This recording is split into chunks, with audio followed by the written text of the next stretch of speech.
Jadi malam ni cikgu khaskan untuk teknik menjawab dan cikgu go through macam mana betul-betul soalan dan kaedah menjawabnya lah. Okay. So sebelum tu, cikgu tunjukkan dulu supaya bila kamu dapat paper tu nanti, dah tahu dah apa nak buat dengan paper tu. So tak adalah macam baru nak baca arahan dan sebagainya. Okay, so untuk paper tu, ini adalah dia punya section yang kamu kena jawab. So ada section A, B, C, B dan C yang kita katakan AC lah yang cikgu nak tekankan hari ini ya. Okay, A adalah soalan berstruktur. Okay, then kalau kamu baca dekat dalam arahan, ini adalah arahan muka surat belakang. Dia bukan dekat depan sekali. Kalau kamu baca, should be dah tahulah benda ni. A, kamu kena jawab semua ya, answer all question in section A. Okay, manakala untuk section B, jawab satu sahaja. Dan section C, memang jawab semualah sebab section C hanya satu soalan. Itu. So bila tengok kata soalan tu, okay dah tahu dah antara B ni, kamu kena pilih which one yang terbaik, yang mudah untuk kamu jawab. Walaupun B dengan C ni nampak soalan dia sikit, tetapi kamu tengok dia carry almost 50% ya, dia 40% lah, dia carry almost 50% of your marks. Jadi, kalau kamu termiss soalan esei, tak sempat jawab, kamu dah hilang hampir separuh kamu punya markah dalam paper tu. Itulah yang berlaku pada peperiksaan pertengahan tahun yang lepas di mana cikgu tengok sebahagian daripada kamu dia jawab yang bahagian A ni, tiba-tiba dekat bahagian B tu dia hanya mampu jawab satu sahaja ataupun terlalu sikit sangat dia jawab. Padahal yang ini dia cover hampir 50%, separuh daripada kamu punya markah. Jadi rugilah kat situ kan, kamu beria-ria buat ini soalan sikit-sikit walaupun dia banyak, markah dia sikit. Jadi sebenarnya kat sini kalau kamu salah sikit-sikit, kat sini kamu maybe walaupun 60% maybe kamu dapat 30. Mana kamu nak cover lagi markah kalau esei tak sempat siap. Okay, jadi kamu kena tahu kepentingan menjawab esei ni sebab dia kalau kamu dapat dia jawab, kamu dah pegang separuh markah paper tu. That's why cara menjawab soalan esei pun penting juga. Okay, kalau tanya cikgu kan, apa cikgu akan buat kalau cikgu dapat paper tu? Adakah cikgu akan jawab esei dulu? Okay, kalau tanya cikgu, bila dapat paper tu, cikgu akan tengok semua soalan. Dan cikgu akan tengok sampai ke esei. Okay, contoh ni cikgu dapat paper Okay, cikgu akan go through. Okay, dan cikgu akan terus pergi pada esei sebab kat situ kamu kena pilih dengan clear mind tau. Dengan jelas kamu kena tahu antara soalan B tu, which one yang kamu akan pilih. Sebab pada waktu tu kamu fresh lagi, jadi kamu boleh pilih soalan yang terbaik untuk kamu jawab. Okay, so yang ni soalan nombor 9 dan 10, pilih salah satu. Okay, answer one question from this section. Okay, so 9, kamu tengok. Okay, ini tentang villus Dan lepas tu tengok bawah, boleh jawab tak rasanya? So bawah tu pula cerita tentang liver. Dan bawah ni, okay, yang ni yang selalunya student dia suka jawab Rasanya yang ini boleh dapat 10 markah. Okay, rasanya ni boleh jawab. Jadi maybe kamu akan target soalan 9. Ini masa mula-mula tu, maksudnya the first 5 minute tu kamu gunakan untuk kamu choose soalan esei mana yang kamu nak jawab. Okay, so yang ni maybe berpotensi untuk kamu jawab lah sebab kat sini je kamu dah boleh dapat 10 markah. Okay, yang atas ni kita top up sikit maybe dapat dalam 15 lah ataupun 14. So that tak apa, jangan tak tengok soalan yang seterusnya, kamu tengok yang ini hari tu kita baru je cerita pasal reflect, action. Yang hari tu kita belajar tentang 3 neuron, ini adalah 2 neuron reflection. So dia tak melalui relay. So tengok boleh jawab tak? Okay, pun yang ini tentang fight or flight reaction pun baru ulang kaji tapi 6 markah. Agak-agak boleh dapat 6 markah tak? Kalau boleh, okay, berpotensi juga tengok yang lain. Okay, dan ini cerita tentang hormon berkait dengan penyakit apa. Kalau rasa 6 dengan 8 ni kamu boleh cover, so pilih soalan 10. Kalau rasa susah nak ingat, kamu rasa kamu boleh lebih target yang ini, pilih yang ini. Okay, dan lepas dah buat keputusan, pilih mana dan baru cikgu akan back kepada soalan pertama, mula jawab daripada mula. Mungkin kamu ada strategi kamu yang lain. Cuma cikgu nak bagi tahu pemilihan soalan tak seharusnya dibuat dalam keadaan kepala kamu dah berserabut. Maksudnya kamu dah jawab soalan 1 hingga 8, kamu dah miss out dah banyak benda dan kamu dah start susah hati dan sebagainya. Dan pada waktu tu kamu nak pilih pula antara 2 soalan esei, itu bukannya pada waktu yang sesuai. Kalau kamu nak pilih soalan esei, pilihlah waktu kamu tengah fresh. Dan masa kamu menjawab soalan 1 hingga 8 tu, sikit-sikit kamu akan dapat idea untuk jawab soalan esei tu. Mungkin nanti dia berkait untuk kamu nak jawab soalan esei tu. So nanti bila dah sampai ke esei tu dah tahu dah nak jawab soalan yang mana. So cikgu harap kamu ada strategi sendiri, bukannya menjawab tanpa strategi. Kita nak pergi berperang, mesti ada strategi lah. Okay, so dan jawablah perlahan-lahan soalan pertama sampai akhir. Kalau tanya cikgu, cikgu pun takkan mulakan jawab soalan esei sebab esei ni dia berat, nanti kamu penat untuk jawab soalan struktur. Tapi cikgu akan gunakan masa awal tu untuk pilih soalan esei mana yang cikgu rasa paling banyak cikgu boleh cover markah. Okey, so kita pergi pada soalan bentuk perbezaan ya. Perbezaan, macam mana cara jawab? Adakah boleh jawab dalam bentuk jadual? Ya. Okey, perbezaan paling senang jawab dalam bentuk jadual sebab dia kena bezakan dari segi aspek secara direct. Okey, nama banding ataupun bezakan dengan nama. Okey, the number bezakan dari segi number. Okay, dan ini dari segi dicerita tentang the spinous process. Okay, the characteristic of spinous process, long and short. Dia direct compare ataupun direct aspect of differences. Okay, boleh tak kita nak jawab ni dalam bentuk ayat? Tak boleh. Boleh. Okay, betul. Aisyah Alia jawab boleh, tetapi ayat dia pun kena terus berturutan. Okay, kalau cerita tentang name, yang ni aspek dia adalah tentang name. Terus bagi tahu P is thoracic vertebrae while Q is lumbar vertebrae. Kena direct. Kalau dia nak differences, kena terus cerita satu persatu differences.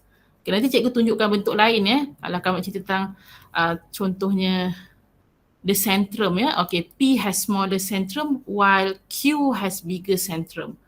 Kena direct. So that kenapa orang lebih suka bentuk jadual. Bentuk jadual dia memang teruslah memanjang macam ni. Dia akan straight macam tu. Cikgu, saya ada soalan. Boleh tanya. Kalau yang soalan macam ni kena jawab ayat penuh Ayat penuh. Ayat penuh. Table cikgu benarkan tapi mesti ayat penuh. Jangan tiba-tiba 12. Okay, sini 5. Tak boleh. Apa 12, apa 5? Kita tak tahu. Even though table tapi still in the full sentence. Ayat yang kita boleh faham lah. Jangan tiba-tiba terkeluar yes, no. Apa yes, apa no? Kita pun tak tahu kan. Cikgu, saya ada soalan juga. Boleh? Kalau P dengan Q tu, P satu markah, Q satu markah ke PQ satu markah? One differences satu markah. Satu memanjang macam ni baru satu markah. That's why dia kena ada compare ataupun dia mesti ada differences tu untuk kedua-duanya. Perbezaan dia untuk kedua-duanya. So ini dengan ini baru dapat satu. Dia tak ada setengah ya. Kalau P saya betul, Q saya salah? Tak dapat markah. Dia mesti dua-dua betul. Okay, terima kasih Guru. Kamu comparekan ni ya, kamu cerita pasal spinous process dekat atas dengan number of P pun tak boleh. Dia punya cerita tentang perbezaan dia mesti selari. Susun elok-elok. Okay. Mesti samalah kiri kanan tu.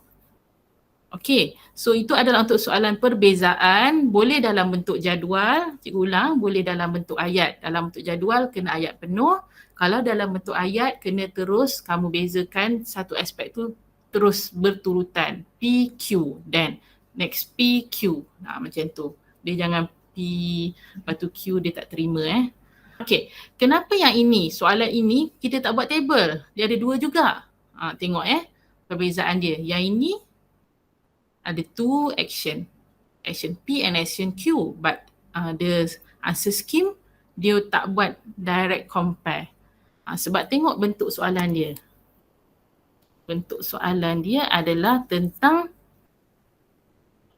describe why Azman is conscious in his action riding the bicycle but not conscious of the food that he had just eaten. Dia tidak ada langsung keyword yang dia minta comparison ataupun keyword yang dia minta differences between two action. Jadi macam ni kamu boleh cerita direct lah. So kalau kamu nak buat table pun boleh. Kamu nak buat cerita satu action, cerita habis-habis.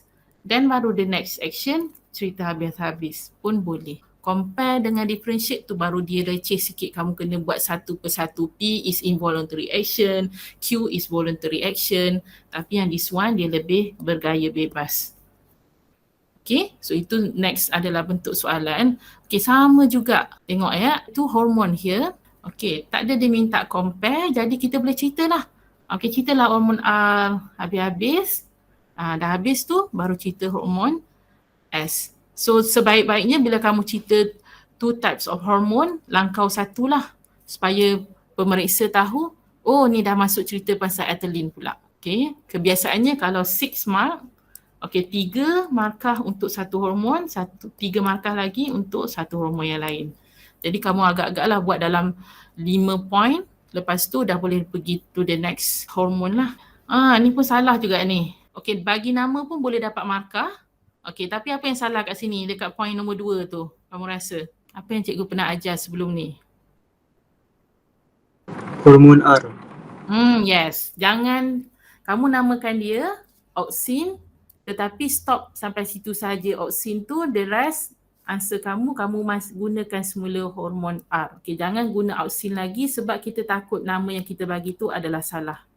So dia boleh juga macam penalty, double penalty lah kat situ. Okay, so ini ingat ya, namakan lepas tu back semula kepada nama yang diberikan dalam soalan.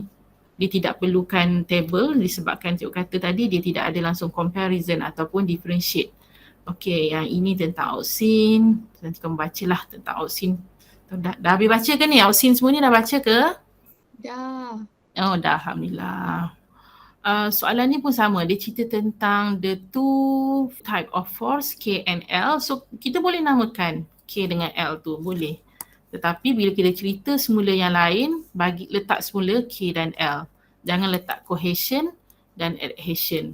Sekali tu je kita mention nama dia, dan the rest kita guna semula label dia tu lah, L dengan K tu. Okay, soalan justify ataupun do you, adakah kamu datang kelas Cikgu Saliza Jumaat hari tu? Ya atau tidak? Dia mesti ada jawapan dia bermula dengan ya atau tidak, yes or no. Kalau tanya do you, start your answer with yes or no. 1 markah tu ya.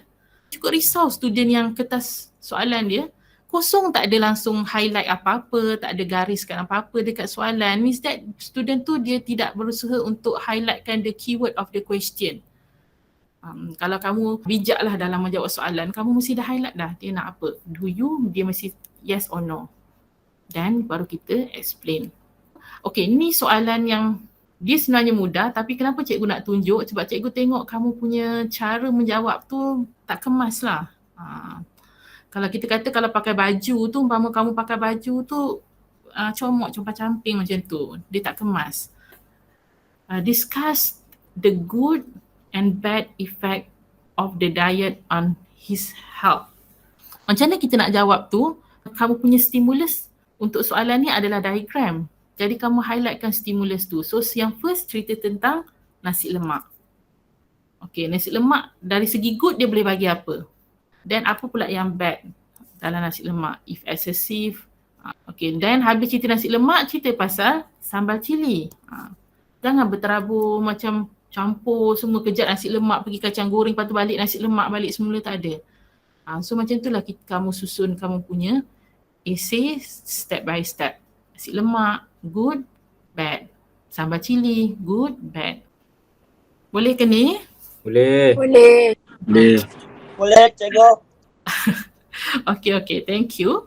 Okay, itu cara nak susun lah sebab dia banyak ni, banyak benda, ada 6 benda. Macam mana cikgu nak jawab banyak ni, semua 6 ni. Macam ni kan, susun lah baik-baik kan. Nasi lemak, cerita tentang apa yang ada dalam nasi lemak dulu. Apa pula fungsi setiap bahan yang ada dalam nasi lemak tu. Tapi kalau banyak, apa pula dia berlaku, macam tu. Lepas tu satu ni banyak markah ni, 6 ni sebenarnya dia 20 marks pun boleh dapat kalau kamu buat betul-betul. So make sure kalau macam soalan macam ni, kalau 6 tu jangan rugi 1 pun lah. Okay, so ini tak ada apa. Okay, yang this one lah. So dia nak 3 term ya. Idea in term of transport sector, solid waste management. Okay, dia buat 1, dia gariskan lagi. So dia cerita. So dia memang kat situ kita dah boleh nampak lah betapa student ni dia memang tahu dia nak buat apa. Dia buat satu, dia explain, dia gariskan. So yang kedua tajuk, dia gariskan, dia explain. So dia tak bercampur. Walaupun dia nampak kita 6 markah tu macam bercampur tapi dia buat satu-satu. Dapat soalan tu, kamu try lah buat macam tu. Cikgu dengan Cikgu Nadra mesti kita orang happy kalau you buat tersusun macam ni. So kamu kena tengok ada tak soalan yang dia minta based on diagram. Okay, ni ambil nota. Nanti maybe dekat SPM nanti cikgu akan ulang semula lah. Kalau dia kata based on diagram, maksudnya kamu kena tengok betul-betul diagram tu dan jawab based on diagram. Okay, next soalan yang berbentuk negatif. Apa soalan bentuk negatif ni? Effect if sesuatu tu dia have problem. Broken ke, damage ke, ataupun not present ke. So jawapan dia mesti dalam bentuk negatif juga. Less, no, cannot. So jawapan dia kita jawab balik dalam bentuk negatif. Yang ni cikgu dah bagi tahu juga semalam ya. Okay, jawapan yang menggunakan no atau less pun kena jaga ya. Sometimes ada benda tu tak ada tapi dia masih boleh berlaku. Contohnya gallbladder Gallbladder dia buat apa? Store bile. Store bile ya. Okay, tapi kalau tidak ada gallbladder, kamu tak bolehlah kata the digestion of lipid not occur. Tak boleh kata not occur, dia masih boleh berlaku. Cuma dia less efficient. Cikgu nak memberitahu pemilihan perkataan no dengan less ni pun penting dalam exam. Kamu nak guna no ke, kamu nak guna less. Kalau no tu dia definitely tidak berlaku.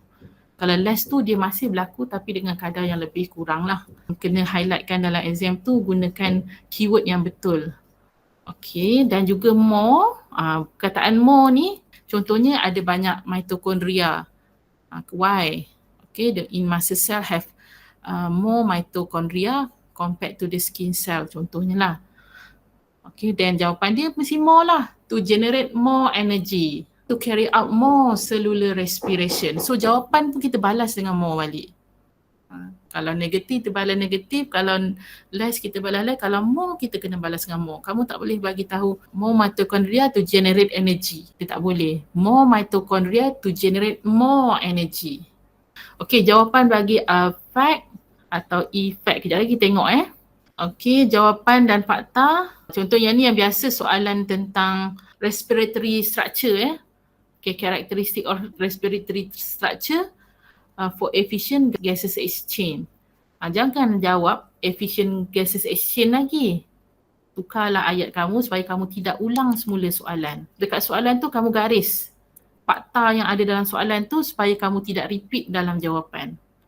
Kena ubah sikit lah, tukar perkataan ke, tukar ayat ke, janji dia tak ulang balik fakta yang dah ada dalam soalan tu. So next one, soalan compare Walaupun nama dia compare, kita biasa compare ni kita nak membezakan, tetapi bila perkataan compare, dia wajib ada similarities and differences. Dua-dua kena ada. Yang ni dalam essay lah.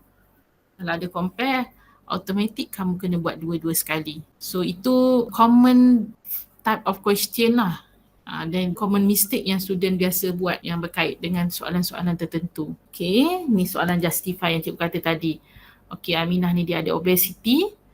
Dan dia nak buat gastric bypass surgery Justify the action and describe the effect. Okay, justify mesti bagi tahu agree or disagree. Mana-mana pun dia terima. Tapi kamu kena cari yang mana mempunyai fakta lebih banyak. Sometimes kamu rasa kamu disagree tetapi fakta agree lebih banyak, jadi kamu ambil lah agree for the sake of your marks. Ini pun kita kena tengok betul-betul dia ada dua benda kat sini. Sebenarnya ada 4 benda, iaitu dia ada 2 type of health issue dan pada masa yang sama dia suruh discuss dan suggest. So maksudnya kamu kena ada 4 kumpulan jawapan macam tu. Suruh discuss health issue tu daripada macam mana health issue tu berlaku lah. Okay, formation of kidney stone dah adalah daripada calcium oxalate. Apa problem yang dibawa oleh kidney stone tu?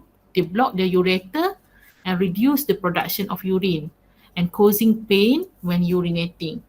Lepas tu baru the next adalah suggest ways to prevent the disease such as drink a lot of water and reduce food in high calcium. Okay, then Baru pergi pada yang penyakit seterusnya. Penyakit seterusnya adalah atherosclerosis ni, di mana arteri ada pembendakan plak ataupun deposition of plak. Nama dia atherosclerosis.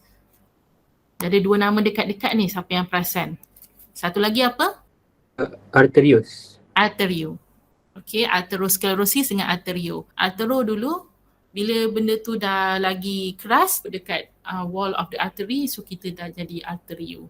So atherosclerosis, formation of plaque ataupun kolesterol or lipid dekat artery wall, then dia akan narrow the lumen in blood vessel, dan akhir sekali dia akan menyebabkan arteriosclerosis. The calcium deposited on the plaque cause the artery to harden or lose its elasticity. Okay, next akan cerita suggest ways. So benda tu kamu dah plan dah. Isu dia suggest. Okay, yang kedua pula isu suggest. So itu yang cikgu nak kamu susun lah elok-elok. Okay, yang ni adalah soalan, ini kita dah bincang tu lah. Bila Parkinson, cikgu kata terbalikkan P tu jadi dopamin. Dopamin terbalikkan jadi P. Daripada dopamin ni kita dah cerita semalam. Okay, kan tengok soalan ni, diceritakan tentang woman ni dia ada serious injury in pituitary gland. Explain the effect on the fertility level of a woman. Yang ni cikgu nak kamu jawab effect ni. Perkara pertama kita jawab soalan dulu. Effect terhadap apa? Effect on the fertility level of a woman. So first kita jawab ini dulu. The fertility level of a woman, apa dia? Reduce. Okay. Yang paling jangan cikgu kata guna perkataan apa? Paling pantang cikgu kata. Jangan guna the fertility of a woman affected ataupun affected. Tak ada markah. Effect atau affect tak tahu. Cara baik atau buruk. So kita guna increase or decrease atau perkataan yang sewaktu dengannya lah. So jawab yang tu dulu ya. Effect fertility level of a woman. So the fertility level of woman reduce ataupun decreases. Then baru kamu cerita secara negatif lah. The pituitary gland does not, cannot secrete FSH. Okay, no lagi, semua negatif ya, sebab ini kita cerita tentang problem, masalah no. Ni dah masuk dalam soalan negatif, no. Okay, dan habis cerita tentang FSH, then start cerita tentang LH pula. Cannot secrete LH dan seterusnya lah. Okay, oxin dah kata dah baca cuma cikgu nak ingatkan je lah, oxin ni berbeza pada root dengan shoot Oxin ni kalau dia dekat bahagian shoot, biasanya dia akan stimulate the cell elongation. Tetapi kalau dia banyak pula dekat root, dia akan inhibit the cell elongation. So nanti kamu baca balik. Ini phytoremediation pun jangan lupa baca. Parthenocarpy pun sama. Soalan effect sama juga. Ada je perkataan effect, senang dapat markah sebab dekat situ dia minta effect dulu. Effect to the rate of photosynthesis, jawab itu dulu. The rate of photosynthesis increase or decrease. Itu baru bagi explanation. So kat situ at least kamu dah dapat satu markah dah. Okay, then ini tentang eutrophication, tentang mangrove swamp. Cikgu tak pergilah ni pun sama juga, effect juga. Effect on the population of the snails, jawab itu dulu. Population of snail decreases. Justify agree atau tidak. Kalau ada soalan justify, jawab dulu you agree, disagree. Soalan macam ni kita mudah untuk dapat markah lah sebab benda amalan harian. Okay, practice to prevent pollution. Cara jawab tu lah yang penting. So explain satu persatu. Okay, ni first diagram, second, third. Okay, yang ini guna electric, public transport. So kelebihan dia apa? Dah buat nota baru kamu buat lah essay kamu. So ini tentang apa? 3R atau 5R. Lepas tu explain lah. Okay. Macam mana practice tu can contribute to environmental sustainability. Okay, dan yang ketiga. So benda tu dia kena buat satu persatu. Jangan campur sekali harung. Pecahkan dia kepada 3 cerita lah. Inheritance. Okay, dalam essay inheritance, kamu tidak akan dapat markah banyak untuk kamu melukis schematic diagram. Jangan kamu ingatkan kalau soalan inheritance ni keluar dalam essay, kamu buat schematic diagram yang ni lah, kamu buat dan kamu rasa kamu dah settle, dapat dalam 5-6 markah. Tak. Schematic diagram Biasanya dalam esei maksimum 2-3 markah je. Maksimum 3 lah cikgu boleh kata. Ini untuk esei. The rest kamu memang kena explain. Okay, memang kena explain dalam bentuk ayat. So macam mana nak explain? Explain pada atas lah. Okay, ceritanya, contohnya yang ini cerita tentang the father is colourblind while the mother is carrier of colour blindness. So cerita pasal father dulu. The father is colourblind, so the father have X, B kecil, Y genotype. Jadi kamu cerita tentang mother pula. Okay, the mother have XB besar, XB kecil, genotype. During meiosis, baru kamu cerita kat bawah pula. During meiosis, the father will produce gamete that carry XB kecil and Y. And during meiosis, mother pula akan hasilkan gamete this one. Cerita satu persatu dan memang definitely kalau soal inheritance ni keluar memang banyak boleh dapat markah, tapi memang you all kena explain. Jangan hanya buat schematic diagram. Okay, so tengok betul-betul inheritance ni yang mana dominant, yang mana recessive. Kalau dominant mesti yang huruf besar lah. Heterozygous, apa dia homozygous. Okay, semua tu kena tengok balik. Kalau hetero dia bercampur ya, dia dominant dengan recessive allele. Homozygous dia hanya dominant sahaja ataupun recessive sahaja. Kalau dia yang ni dia melibatkan sex-linked disease ya. Sex-linked disease kamu kena ada XY lah. Kamu tak boleh buat terus B besar, B kecil macam tu. Boleh tak kita recap balik sex-linked disease ataupun the disease that relate to the sex chromosome. So yang ini kamu memang kena buat dia punya genotype dengan phenotype tu dalam bentuk XY tapi sama ada B ke, tapi dekat X je lah. Apa lagi? Blood lah cikgu. Blood tu kita guna I, IA, IO contohnya. Hemophilia sebab biasa kita guna X, B kita guna B dan juga kita pernah guna H juga hemophilia. Tu kan hemophilia dengan colour blindness je kan, dia sex-linked disease iaitu disease yang menumpang dekat sex chromosome. Yang Hana punya soalan ni, kalau salah eja perkataan hilang markah ke tak hilang markah kecuali perkataan tu membawa maksud lain. Tak apa salah eja. Tapi jangan sampai perkataan tu jadi sama dengan benda lain, salah lah. Tapi sehabis boleh kita buat ejaan yang betul lah Yang ni adalah genetic engineering. Cikgu macam rasa akan keluar satu lah. So kalau dalam genetic engineering ni dia boleh keluar production of insulin, dia boleh keluar production of vaccine dan juga dia boleh keluar juga gene therapy, DNA profiling pun dia boleh keluar. So kamu tengok balik semula lah. Okay, yang ni tentang penicillin.